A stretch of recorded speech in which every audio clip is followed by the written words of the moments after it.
Hey everybody, it's good to see you back once again. Yeah, we're finally getting around to the old 5J. That's right, I was down about 2.5 weeks total between getting the other D2 ready for the Jordan, Minnesota Tractor Show. Got it down there, got the weekend done, got that hauled back, but then I bought another D2 while I was still in Jordan, so it was another week down getting that hauled home, and then offloading, doing the walk around, and started up, drive it around, make sure it's all good. And we've been away from this project for quite a while, but the goal of tonight's episode is to get this bumper build wrapped up. That's right, here we are. We've got hardware, we've got brackets, we've got spacers, and here is that curved front bumper. That second attempt at the channel roll landed perfect. And I actually had this fitted to the front of the tractor the evening before we left for the Jordan show. So it's been made for a while. But in the time since, here and there, I've been able to do the painting and the weathering and got everything to match the rest of the chassis. So we're ready. We're set and ready on that. But first, I want to take a minute. Longtime subscriber and channel supporter Joe Mont said that his son Joey has really been digging the 1113 series.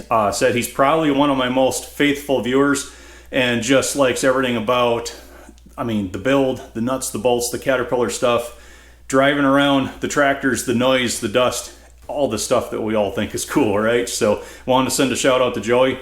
Buddy, I appreciate it, man. Without people like you giving us the watch minutes and just being interested in everything that we're throwing out here, the nuts and bolts, how this stuff works, and then not only getting it working, but being able to drive it around, have fun with it, and show other people how cool all this stuff is.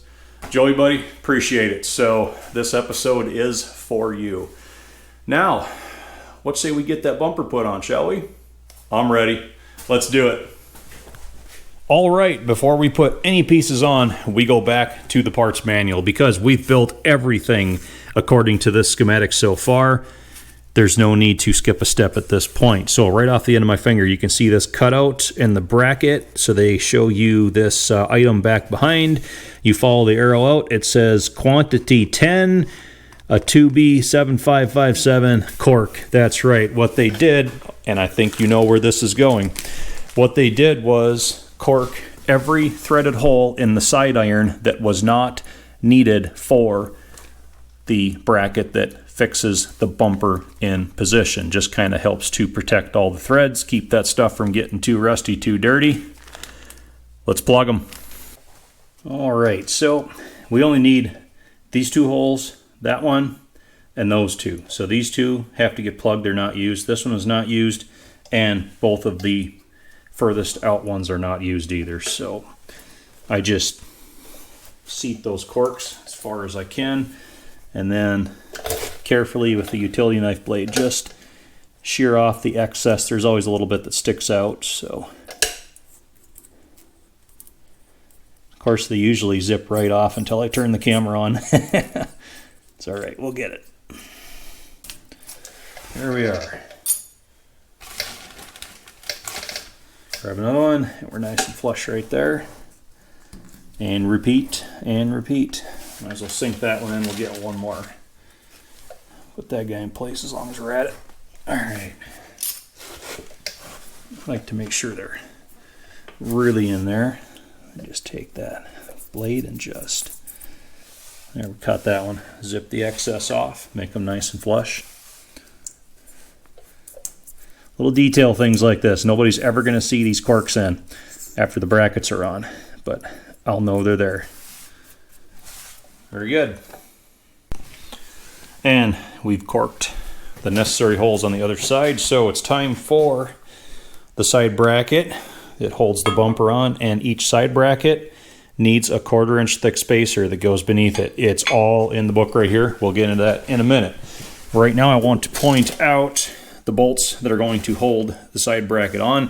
Each side needs 4 bolts that are 1 1/4 long as spec'd by the parts manual, and 1 bolt on each side that is just 1 inch long. And the 1 inch long bolt goes in this corner up here, because you remember when we built the side irons, all the rest of the holes had these double plates welded behind so that we could get extra threads in each hole.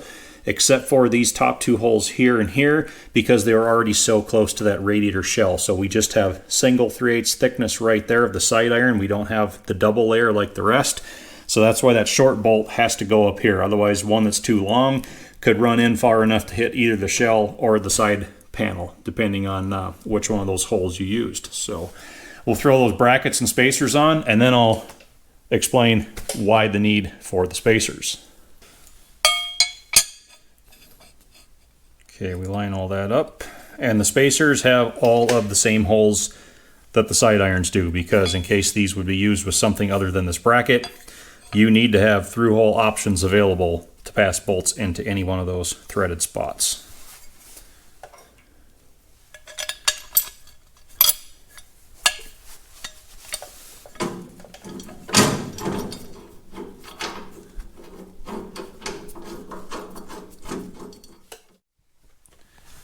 Okay, bracket with spacer, and on the other side, bracket with spacer. Now, the reason why we need those, and in the diagram right here, they call it a filler. You can see quantity 2, 5B, 1432 filler. Arrow goes up underneath the side bumper bracket right there. So, the reason for that, of course, this is the 3F4737 front bumper group. We go to the previous page. The 5B3826 radiator guard assembly for use with the aforementioned 3F4737 front bumper group. This is the guard that would have been used in conjunction with the front bumper. And it attaches via these two wings that are on the bottom, right there and right there. This whole perforated guard was made out of 1/4-inch steel sheet. So those two spacers, those fillers as they call it that we put in, takes the place of the two wings on the radiator guard that is not being used in this application. So I went ahead and made, the spacing with the hole drilling and everything to be used with the 1/4-inch thick spacers, because that makes us right, correct, and proper as it would have came from the factory without the guard. And then if someday someone other than me comes along and decides they want to throw one of their probably nice NOS 5B 3826 radiator guard assemblies that they recently found at a swap meet or what have you in place, well, then they can just loosen the bolts, take those brackets off, take the fillers out, drop that guard right in, brackets over the top, bumper, we're all good, ready to go. So it's the little detail items like that I ended up making an extra filler to go beneath each bracket that you don't really need for anything. I could have just put the brackets on here and then drilled the holes in the bumper to suit without fillers. Just one of those things. The universe would not allow me not to do it. Now we can fit the bumper, and I did leave these side brackets just hand tight. They're a little bit loose yet because sometimes you need to float these things just a bit to get everything to line in. But yeah, let's just do it.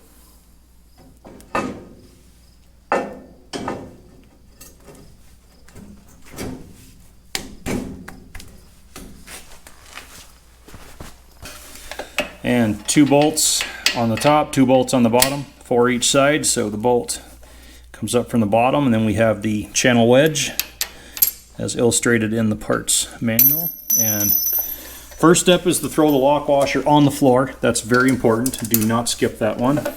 So lock washer goes on next once you've picked it up off the floor, preferably having thrown it in dirt to get some grit on some threads. And nut goes on the now gritty threads. We're just batting 1,000 with this one. Yep, there we go. I'm really good at this, can't you tell? There, now that my hand's out of the way.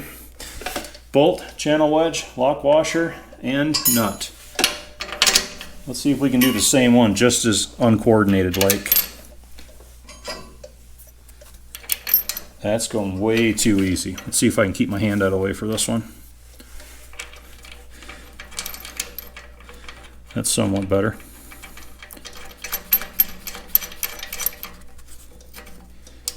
Make sure the wedge is straight. Looking good. All right, we can tighten everything down.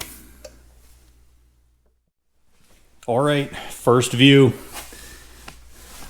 I have to admit, I'm liking it so far. We'll come over to the other side for a look at the side profile. I think we're gonna have to open this door, actually get back where we can see something, but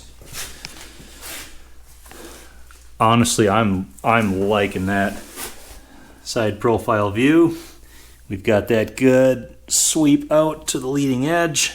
Interfaces well with how the belly pan comes up, tucks underneath. We've got the tow hook sticking out. And that vintage look of that rolled channel. Just that curve. Let's open this door. It's getting kind of dark outside. But I want to see. Yeah, that's that's so cool with that hook sticking out there. Belly pan, vintage look at that bumper, and look at this. So once again, thanks Tim, we've got the keyhole adapter fixed to the front of the radiator, and we also milled the hole in there, and when we look down, lines right in with the keyhole slot. See it? Yeah. Perfect. I love the look of that rolled channel, and I even put some paint runs in it because, face it, that's just me. I think they're beautiful. Oh, I love it. I love it so much. All the options, that hook on there. This is what's been in my brain the whole time. I've been able to see this ever since I started. That's just cool. It's just cool. Loving it. All right, we've got that done. I was also going to save this part till last, but it's getting dark earlier and earlier. Fall is coming. I wanted to show you all. I've been pretty busy. I know the feed has not reflected it, but I've been out here banging on the beginnings of a track press. This is only about half of it. There's more stuff's going on top yet, but I think you can start getting the idea of what we're going to have happening here. This one's going to be fixed. This one's going to be fixed. This is going to be a slider. Hollow ram in right here. We're going to have push adapters here and here. This is a stand-in piece. The one that goes here is going to have deep slots that both bushings can clunk, drop down into. That's going to provide a solid backstop for pressing a pin and a bushing in one stroke. Braced here. It's going to be substantial. It's all made out of this heavy H-beam. Like I said, we still have stuff that's going to go on the top. But most of it's roughed in. So just want to show you all, we are working on getting a good set of rails built for 1113 in here. But right now, it's just sweet bumper victory.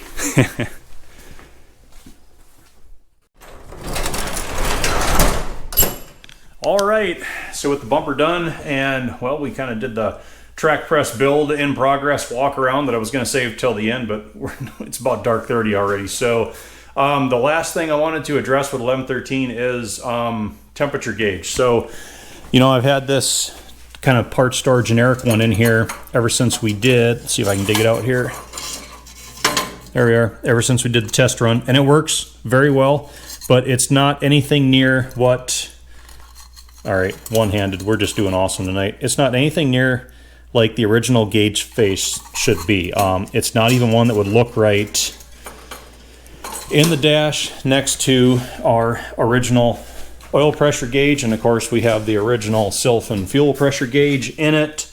So I decided I needed to try to make an original looking yet functional and accurate temperature gauge for this tractor. The people that the place I was going to use that would actually like repair capillary tubes and give you a functioning gauge again is no longer doing it.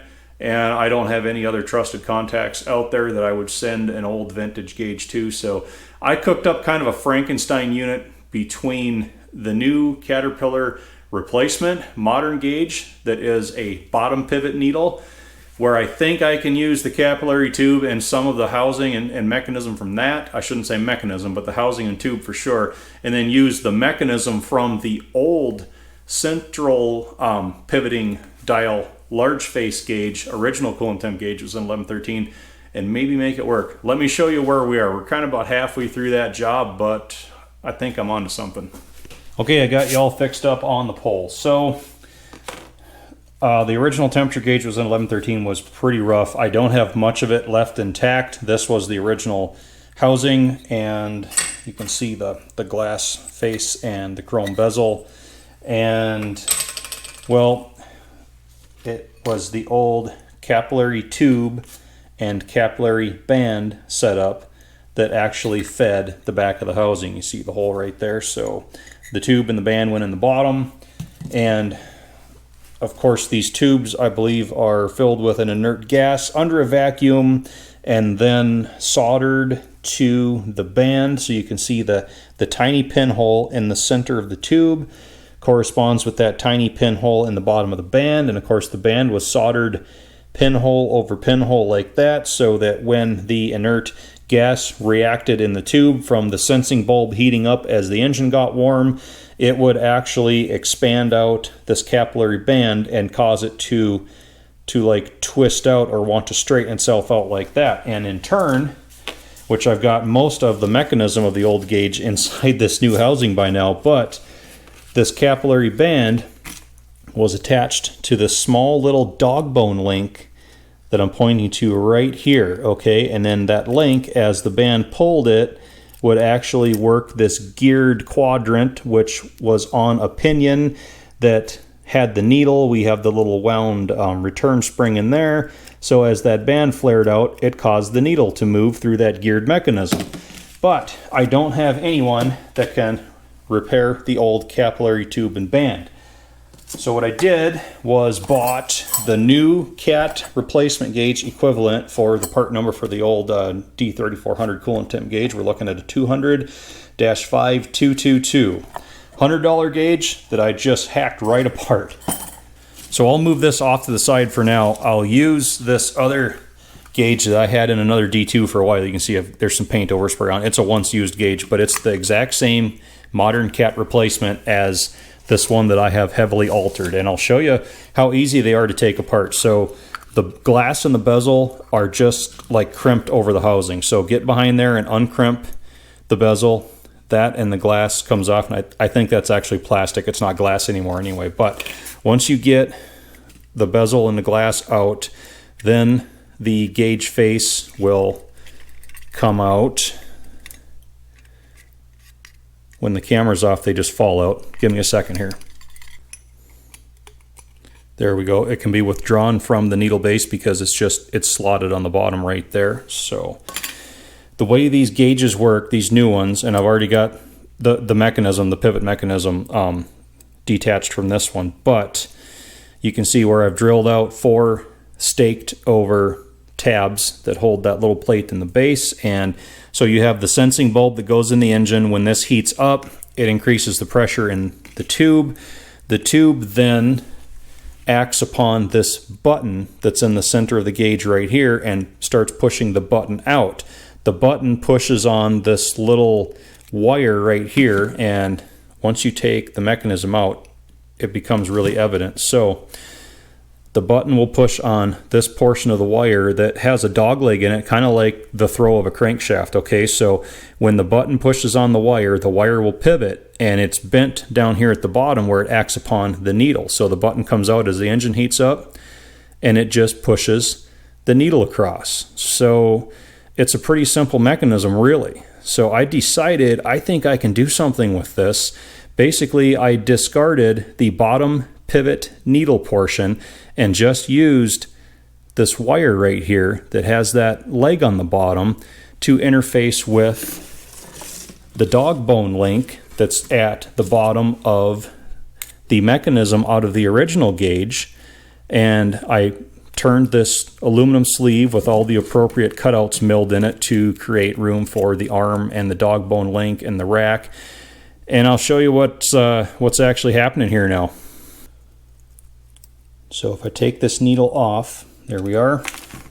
This is all of the mechanism from the new gauge that I used. That I just basically, I needed this wire that has that leg on the bottom, okay? And that still goes in on top of the button that's down in the bottom of that housing. And you can see I just threaded the aluminum sleeve and used the 4 holes where the staked over tabs were that held the original mechanism in to basically retain the mechanism and my aluminum adapter sleeve, which in turn I just used some screws to land the old mechanism inside.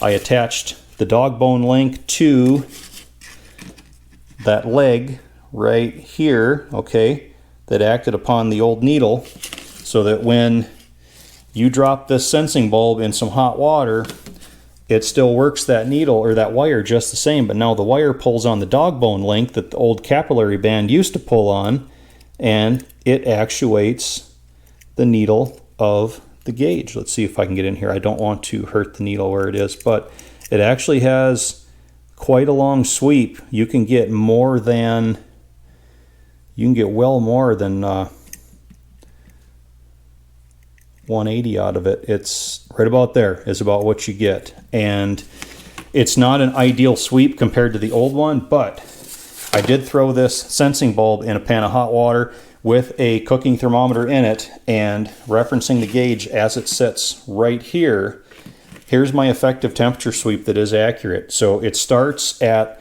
150. So at 150 degrees, this needle finally starts registering and starts moving. And you can see 160, 170, 180 would be straight up and down with the needle on the gauge right now. And then from 180 to 200 brings me from about the 12 o'clock position over to about 3 o'clock position. So that's your desired operating range anyway. And I took it all the way up to 210 degrees with the thermometer, and that actually winds the needle all the way down around probably close to the 5 o'clock position on the gauge. So I've still got a sweep from 150 there, and we can go all the way to 220 degrees right there. Desired operating range is in this area right here, and it's accurate and it's repeatable. I repeated it 3 times. The needle registered in the same spot every time. So I can take this new capillary tube and housing and throw it inside of the old gauge can and secure it with the glass face and the old chrome bezel, plus use the old gauge face, which I don't have here right now because it's at my local graphics artist establishment, and he is going to see if he can make me a decal that I can place over the top of the old gauge face that has all of these numbers in register on it, so that I can put this whole thing together and have an original looking large face gauge for 1113 that is accurate and operational. I think honestly that's going to be, it's going to be a good setup, and it's a really interesting deal, a hybrid unit between the brand new replacement and parts of the original old. So that's what we're doing for a coolant temp gauge for 1113. Hope it all made sense. Kind of a real put together unit, but I think it's going to work. So hopefully all that made sense. That's where we are with 1113 as of right now, and we're getting really ready to go for like a test drive, if you will.